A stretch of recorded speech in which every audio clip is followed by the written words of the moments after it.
Well, good Thursday morning. Good to have you. Hope you are doing well. Almost halfway through the month of May. 2026 seems to be flying by quite quickly. Hope you're doing well. Had a good service last night, good attendance, good meal, and always thankful for those things. It's big encouragement to see our people turn out for the middle of the week, and those who are unable to be able to tune in online. And just appreciate it. Appreciate your faithfulness. Appreciate your guys' faithfulness on this as well. I hope it's an encouragement and a challenge to you both. Hopefully, our understanding increases. And of course, as our understanding increases, our accountability increases. And so we need to recognize that reality as well. We move on into our study here this morning into the book of 3rd John.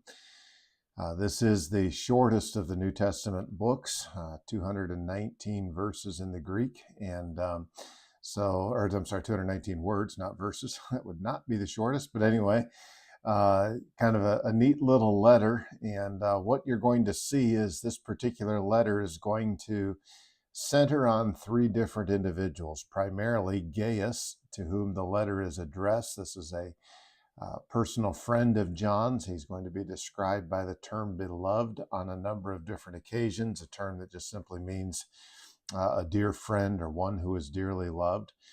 And then there's another guy, and this is the guy that you don't want to be like, Diotrephes. Diotrephes is going to be mentioned for us later on in the text, beginning in verse number 9. And he is the troublemaker in the church, and John is writing this letter seemingly concerned that Diotrephes is going to be a negative influence on Gaius, and so he is writing this letter to try to encourage Gaius to continue on doing what it is that he has been called to do. The final individual that we're introduced to in this letter is a man by the name of Demetrius, all the way down in verse number 12. It's quite possible that he was the bearer of this letter.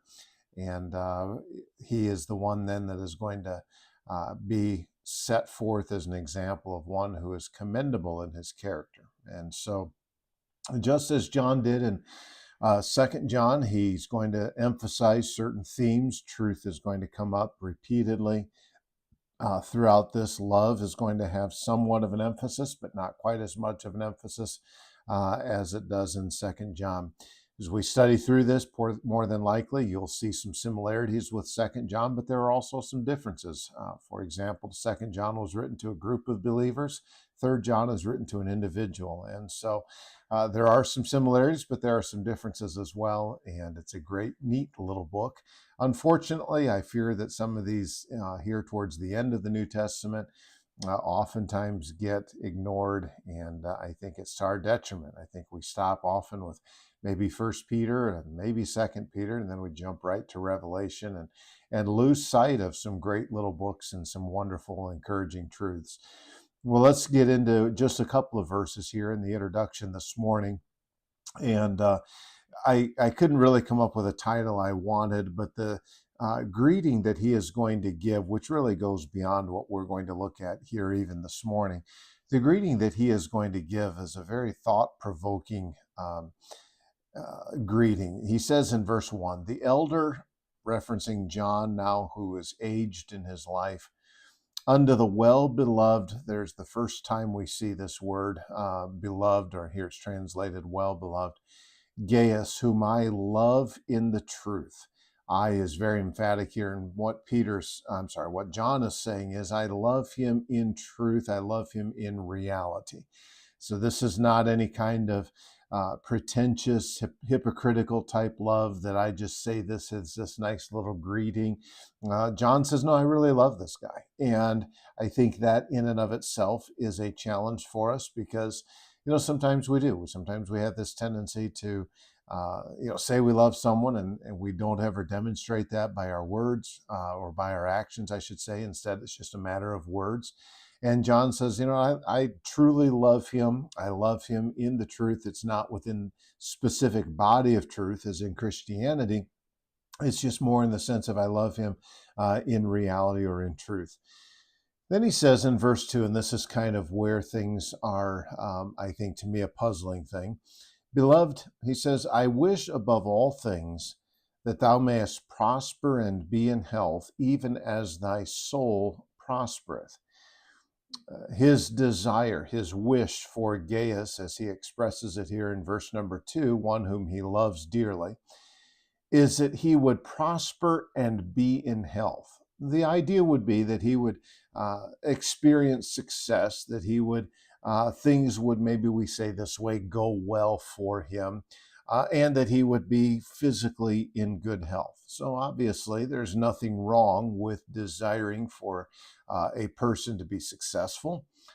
With desiring for a person to be blessed with good health. There's nothing wrong with these things.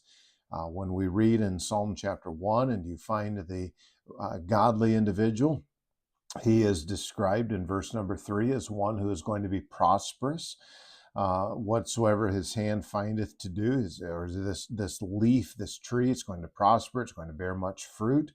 Joshua chapter 1 and verse 8 reminds us that the person who is obedient to the things of God is going to experience prosperity. Now, this is not prosperity as the world is going to define it, where it is directly associated with our bank account. Instead, this is prosperity that is just an overall, that he's blessed, that he experiences these things, that things are going well, that he is physically healthy, and that God, we might say this way, continues to bless him. Here's the thought-provoking thing. Even as, or just as thy soul prospereth. The thought-provoking part of this is this.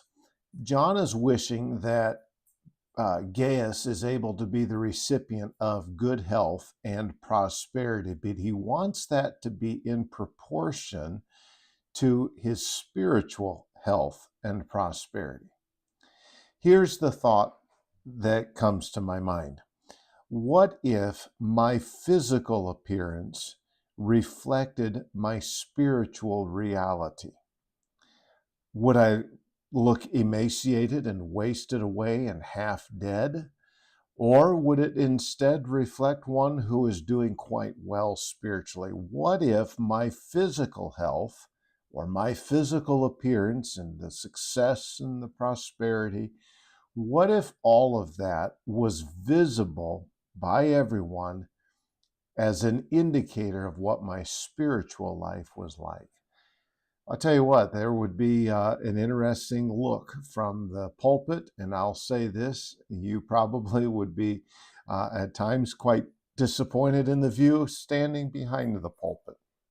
There are times where we may be doing well spiritually, and then we may go through a season of life or a cycle or a period of time where things are not what they should be. It may not be that we just fell off the rails, but it may be that we got busy, that things of God weren't the priority that they needed to be. Our Bible study just kind of starts to slack off. Church attendance starts to slack off. What if my physical appearance was a direct reflection of my spiritual reality? Well, John is convinced that Gaius is doing well, and he's going to be commended for how well he's doing and encouraged to continue on that path, not get sidetracked by men like Diotrephes, but instead pattern his life after a man like Demetrius, who is well known and well spoken of. So this is a great little book. We'll see these characters and the challenges there. We'll probably identify ourselves in various ways with these individuals. But let's really give some thought to this idea that what if my physical appearance were a direct reflection of my spiritual reality? I appreciate each one of you being on here this morning. I hope that you're doing well. And Joyce, I saw yesterday 13 years that you had retired, and so that's a great testimony for how many years you spent. I don't know that I ever knew you were involved in education, and it looked like it was for a number of years. And so anyway, well, I appreciate you guys. Thanks again for joining. As always, I hope this is a help to you. Lord willing, I will see you back here in the morning. I hope you have a great day today, and keep the Lord first today. All right, God bless you guys. Take care.